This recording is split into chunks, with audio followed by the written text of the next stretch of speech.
Hey everyone, today on People Now, Oprah is getting some new royal neighbors as Harry and Meghan buy a home in Santa Barbara, California. We have details on the big move.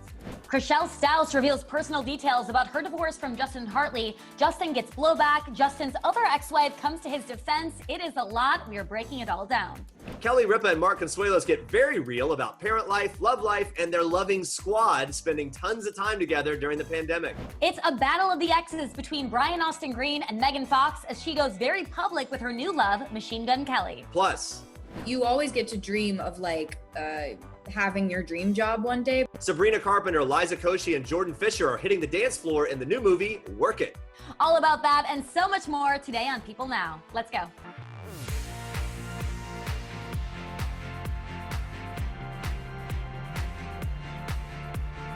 Hey everyone, welcome to People Now. Hope you're having a great Wednesday so far. I'm Andrea Boehlke here in Wisconsin.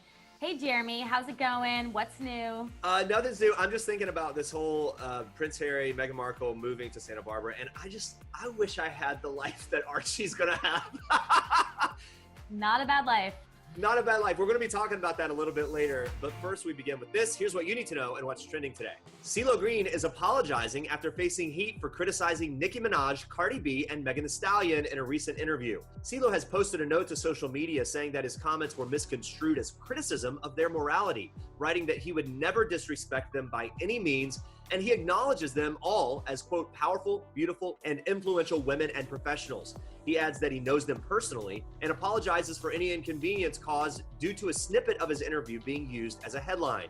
CeeLo's recent comments about female rappers in a Far Out magazine interview published on Sunday have been slammed by fans online who are outraged over what they perceive as an industry double standard. In the interview, CeeLo shares his take on current chart-topping music and calls out the 3 female rappers for having explicitly sexual lyrics in their songs.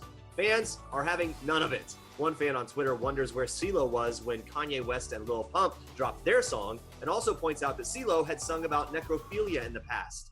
Another Twitter user suggests holding CeeLo to the same standards that he had suggested for those female rappers. So what exactly did CeeLo say that made so many people angry? Well, he says in the interview that, quote, there should be a time and a place for adult content. He explains, quote, a lot of music today is very unfortunate and disappointing on a personal and moral level. He adds that in the past, musicians were savvy enough to code things, but now, according to him, music is, quote, shameless. It is sheer savagery, as he puts it. CeeLo then calls out Nicki for misusing her success, visibility, and platform to influence. He says Nicki could be effective in so many constructive ways, but her music feels desperate. He then takes aim at Cardi and Meghan following their sexy new single WAP, which topped the charts after its weekend release. He says attention is a drug and competition is around. CeeLo adds that Cardi and Meghan are, quote, more or less doing similar salacious gesturing to kind of get into position. He says, I get it, the independent woman and being in control, the divine femininity and sexual expression. That's his quote. Santa Barbara is now home to Prince Harry and Meghan Markle. People has confirmed with a rep for the couple that they have, quote, settled into the quiet privacy of their community in the picturesque seaside California town, which lies about 100 miles north of Los Angeles. The rep tells us that Harry, Meghan, and their 1-year-old son Archie moved into their new home in July. The family relocated to Meghan's hometown of Los Angeles earlier this year following their choice to step back as senior members of the royal family. A source told Page 6 that they hope to raise Archie in Santa Barbara to have, quote, as normal a life as possible. Before buying their own property, the couple was reportedly living in Tyler Perry's Beverly Hills mansion. Not bad. But now Meghan and Harry live closer to their friend Oprah Winfrey, as she owns a number of properties in the area and lives in a stunning estate located in the Montecito community of Santa Barbara. They will also have other famous neighbors, including Rob Lowe and Ellen DeGeneres, and will still be close to Meghan's mom, Doria Ragland, who lives in LA as well. So far, Harry and Meghan have been spotted out and about a few times since their move to California. They were photographed running errands earlier this summer, sporting face masks to protect against the spread of COVID-19. A source previously told People that they're adjusting to social distancing, being cautious and safe. And the couple has already been giving back to their new community. Harry and Meghan have been spending time volunteering, and on Easter, they help distribute meals through Project Angel Food. It's a nonprofit that cooks, prepares, and delivers meals to people living with critical illnesses who are at greater risk during the pandemic. Project Angel Food's executive director told People at the time that Meghan said she, quote, wanted to show Harry Los Angeles through the eyes of philanthropy. And he added, it's just beautiful. All right, guys, now watch this. I found out Because he texted me that we were filed. He texted you? 45 minutes later, the world knew. You just blindsided you? Justin Hartley's ex-wife, Lindsay Corman, is defending him after a split from Chrishell Stause was thrust into the spotlight on the new season of Selling Sunset. Corman shared the statement on Instagram Tuesday, calling Hartley a dear friend and devoted father. The former couple was married for 8 years and shares 16-year-old daughter, Isabella. Her statement ends with, "No matter what conflicts Justin and I had in the past, I appreciate what we have today, and I'm thankful for the family we have built." As you saw in that clip, Stause opened up about the divorce in the recently debuted third season of Selling Sunset, and she shares that she felt blindsided by the split, even reveals that she found out about the divorce filing over text. Stause and Hartley were married for 2 years. She shared her own message on her Instagram story Tuesday night. It read, "Be the woman that fixes another woman's crown without telling the world it was crooked." She added underneath that message, quote, "Women who build each other up are my tribe." Meanwhile, Justin has appeared to go Instagram official with his new rumored girlfriend, Sophia Pernas.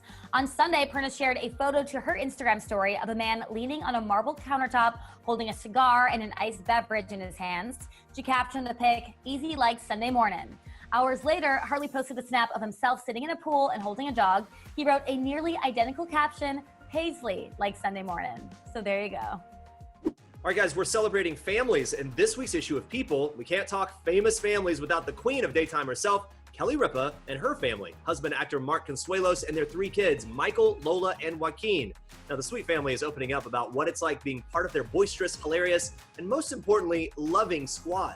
The Consuelos family has been isolating together since the beginning of the coronavirus pandemic. But if you ask how they've weathered it together, you'll get very different answers. Kelly tells us the family relished their time together. That is until 11 weeks in, when she says her eldest son, Michael, was, quote, "looking at us like I cannot live with you people anymore." She says by week 13, Michael went back to his Brooklyn apartment and hasn't looked back since. Still, the tight-knit family realized the upside of isolating together. In the beginning, they did the typical jigsaw puzzles and baking banana bread, but then reality kicked in. Kelly tells us they eventually created a chore wheel so everyone could pitch in on household tasks and attempt living a normal life. A really important lesson that Kelly has learned amid the isolation period is the power of the mother-daughter bond. Lola is 19 and just finished her first year in college. She's studying music and has a passion for singing. Kelly tells us in part, "My sons are just as sensitive as my daughter, and my daughter as strong as my sons. Lola has taught me so much about being a modern-day woman, and it really gives me hope." And she adds, "One of the best lessons I've learned from my mom is the importance of self-advocacy and being a woman of my word." All right, stay with us. We're going to have more with Kelly Ripa, and she and her daughter Lola answer some revealing questions. We'll also hear from David Arquette, who's opening up in this week's issue about the near-death experience that changed his life completely. Plus, we're catching up with the cast of the new Netflix movie Work It, Sabrina Carpenter, Liza Koshy, and Jordan Fisher. Stick around. As Megan Fox's relationship with rapper Machine Gun Kelly heats up, apparently so does the animosity between her and her estranged husband, Brian Austin Green. In this week's issue of People, a source tells us that Green is not happy with the way that Fox has been so public with their new romance, explaining, quote, "He doesn't understand the need to post social media pictures with silly captions to proclaim her love for him. They aren't even divorced yet." That was their quote. Fox and Kelly have been linked since May, but became Instagram official in July, and they've since posted several tributes to each other on their accounts, including this mirror selfie from August 5th, which Fox captioned, "Achingly beautiful boy, my heart is yours." That provoked a pointed response from Green, who copied her caption but made it plural in his own Instagram post, featuring photos of their 3 sons and his oldest son from a previous relationship.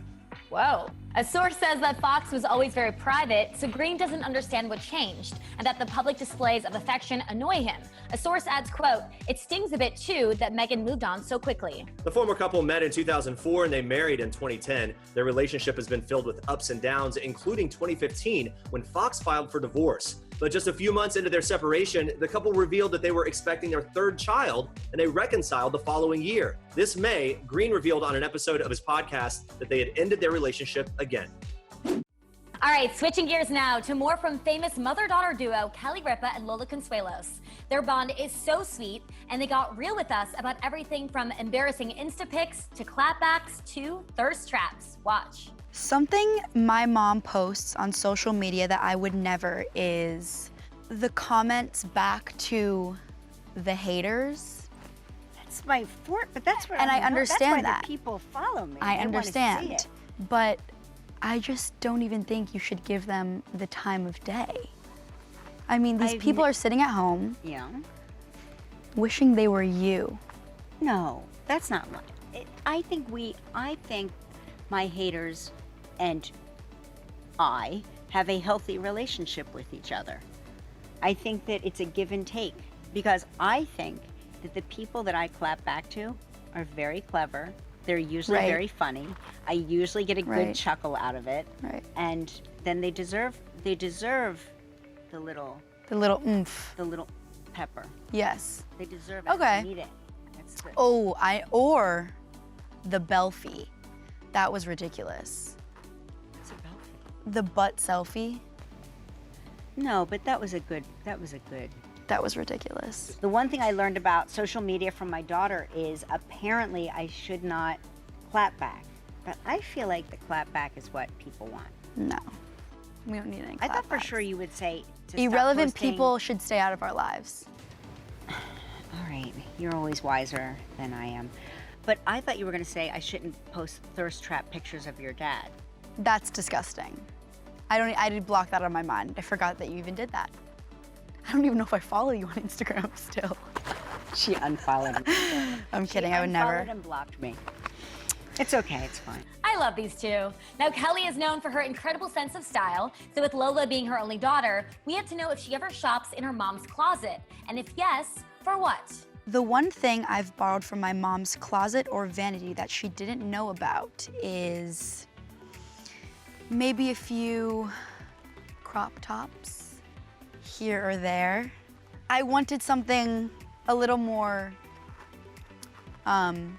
figure, that showed off my figure a little more. So I went to your closet. Listen, if I had your figure, I'd be showing it off too. I'd be sitting here naked. Expose me. I would, I'd just sitting here, no clothes on, in the woods. For more on the RIPA CONSUELOS family, check out the family's issue of People right now and watch the full Like Mother Like Daughter special on PeopleTV. Wrestling is a very dangerous and incredibly painful sport. It's not fake in the least. It is so real. Until you sit in that ring, you have no idea how real it is. I mean, there are solid shots coming at you. Sometimes people are trying to be careful, but things happen. It's just painful. David Arquette's body still bears the scars of his side career as a professional wrestler 2 years later. And in this week's issue, Arquette is opening up about his life as a wrestler, the brutal match that almost killed him, and how the sport helped him reconnect with his good friend, the late Luke Perry.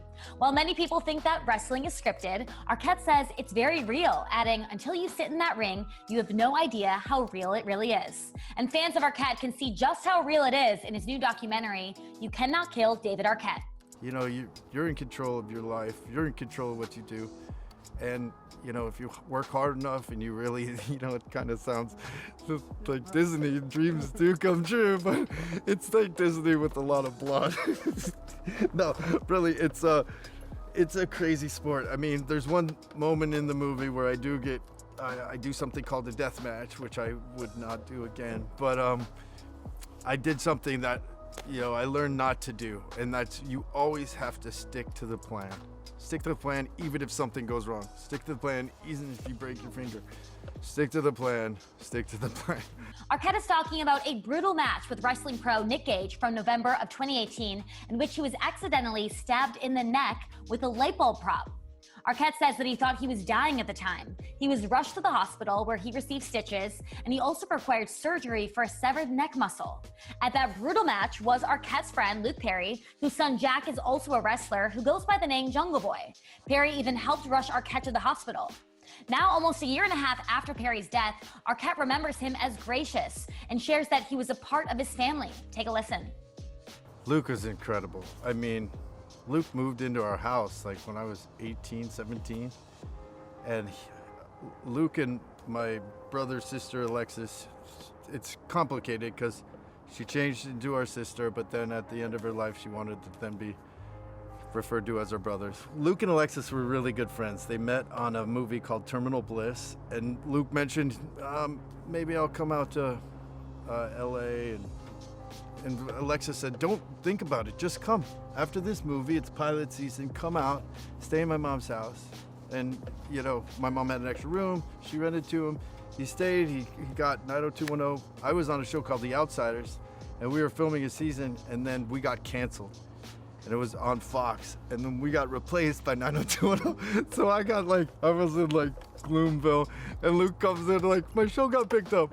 And he went on this rocket ship to stardom. He's one of the most gracious. I just love him so much. And he really sort of helped me get the role in Buffy. And, you know, we always stayed close. We hadn't seen each other so much recently, so the wrestling kind of brought us back together. I always knew Jack was wrestling, but I didn't know how, like, he had grown into this man by the time I met him. And he's, you know, he's really smart about what he does. He's just an incredible kid. I think he's gonna be a major movie star in the future. And as for Arquette's future, he's not sure when he'll return to the ring, but he says that his near-death experience helped distance himself from his carefree and daredevil ways. The actor, who no longer drinks and has gone to therapy to overcome some of his past traumas, says that he's matured since that incident. The father of 3, he shares daughter Coco with his ex-wife Courtney Cox, and his twin boys with wife Christina McClarty, explains, quote, "I'm proud of my kids, I'm proud of my wife, and I'm proud of my family." He adds, "Life isn't easy, and I'm definitely not invincible, but I've learned to love myself, and now it's so much easier to feel at peace." For more on David Arquette's wrestling career and new documentary, check out this week's issue of People.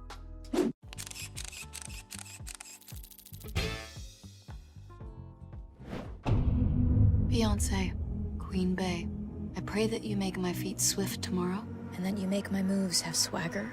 In the name of the Single Ladies video and the Lemonade short film, I pray. 5, 6, 7, 8. Netflix's new movie Work It stars Sabrina Carpenter as a high school senior who wants to join a dance team to pad her college applications. The only problem? She can't dance. Kind of a problem here. So she decides to start her own team and learn how to dance, or work it, if you will, in the process. Fox 5 Vegas reporter Rachel Smith sat down with Sabrina and her castmates Liza Koshy and Jordan Fisher to talk all about the film. Watch. You always get to dream of like having your dream job one day, but when your dream job like involves getting to like do something that just doesn't feel like work. I mean, it really was such a fun movie to make, and I think we overuse that word, but it's because it's just like the only accurate word in describing making this with such a talented young group of people and a director that allowed us to like be silly and kind of be ourselves and in these roles and trust us with ideas that we had, and it came to life in our on-screen relationships, and we're stoked for people to see it. Liza, one of Time's most influential, social media maven. I call it Granny Gram. When I do my Instagram, it takes me about 15 minutes to do one story. So one day I need a tutorial, Liza. I'm done. Check me on the next Zoom. Hit me on the next Zoom. I mean, also, you get this great dance movie, great cast, and then your executive producer is Alicia Keys. Right? I mean, yeah. It's get much better. It's gonna get much better. She's such a powerhouse herself, so I mean, I'm so excited to be able to work with her. She does it all. There's so many great dance movies, like when I was growing up, and now we've got our next obsession. I'm so excited. Hopefully, yeah. Hopefully, it is an obsession. I mean, I don't think we haven't had a lot of like, you know, new IP dance films and you know, in recent history, but I definitely have my core handful of them that I grew up loving and watching, and you know, was very influenced and inspired by.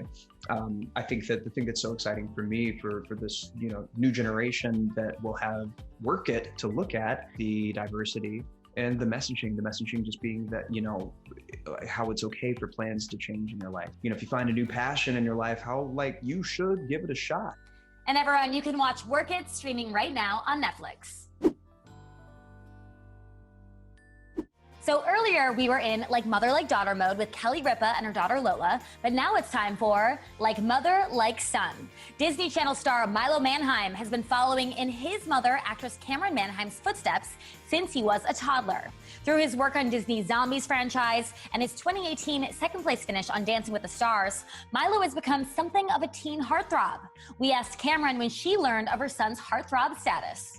I have not realized that yet. It was probably when people I have not heard from in 20 years, who all have like 5-year-olds, started calling and asking for FaceTime meetings with Milo or autograph. Like, it happened so fast, we weren't even prepared. We had to ask Disney for a headshot. We were like, did not think that Zombies was going to be as big as it was, and it just happened to be a hit. You know, he filmed Zombies and then just went back to regular high school the next year, and it didn't come out for a long time, so his friends were just making fun of you. Yeah, they're just like, he's a Disney kid. He was just a snot-nosed middle schooler at the time, and then all of a sudden, boom, it came out, and life changed overnight. But there's been other markers along the way. For me, it's like a day something crazy will happen. Like, you know, when I'm performing at Disney World in front of like thousands of people on the main stage, like that's when it hits me like, I've done something. I try not to bother him too much with like, will you make a video for my friend's kid? But I must have in my phone maybe 15 or 20 videos of them receiving Milo's video, crying like he's a beetle. You gotta send me I just sent you one. Oh yeah, that was so cute. I'm close enough to remember what it was like crushing on Selena Gomez, like, and it's just never, it's never gonna be that intense. Milo's first crush, by the way, though, was Jennifer Love Hewitt, and I had a picture of him and her in a frame next to his bed, and he loved her. Don't tell the world.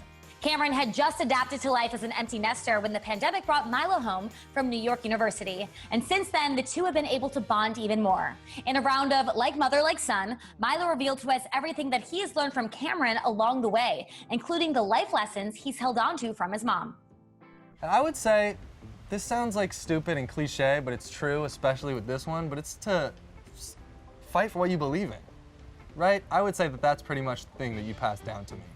That's what I would say Graham's passed down to you, and I think that that's what you passed down to me, is no matter what you believe, if you believe it to be true in your heart, you fight for it.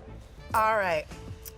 The biggest quality of my own that I see in my son, I mean, other than, I'm curious about this you know, fighting for the little guy and doing what we just talked about, is his ability to be as social and outgoing and joyful.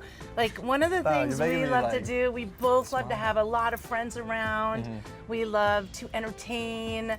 We love to put the right people together so everyone is comfortable, and we love to do running charades. I mean, really, that is one of the qualities that we want to have fun and like be with great people. We want to enjoy life and be grateful for our blessings, and also to always remember the voices that are not heard, and then we will try and do our best there too, but we're just trying to live a good life. Something that Graham's told me, Graham's is her father, is he said, you know, those with the loudest voices have the biggest duty to use them. And we have pretty loud voices, and I feel like we try to use them well. And that's one thing I also want to say about you. Recently, Milo has, you know, Milo is a Disney kid, and he's got a lot of followers who are 12 and under, so you have to be really cautious about what you say in a social media setting, because you always want to keep in mind who your audience is. And I just think recently you have found this beautiful way that is positive, yet strong, and yet serious about what's going on in the world right now. And I think that you have helped educate these young people who are our future, and I think that is definitely comes from my parents, which was passed down to me, and now passed down to you. Yeah, I mean, so I'm trying. It's tough, but I am. It's the duty. Really proud of you for how you are doing that. Stop! Oh my God, this interview is long overdue. For even more with the Manheims and their special bond, check out the full Like Mother, Like Son, CAMRYN Manheim and Milo Manheim special. It's only available on PeopleTV. All right, coming up tomorrow, we're talking with some of the high school seniors featured in the timely political documentary, Boys State. Plus, we'll hear from even more of your favorite celeb parents and famous families in this week's issue of People. Thank you so much for watching. We'll see you back here tomorrow. Bye, everybody.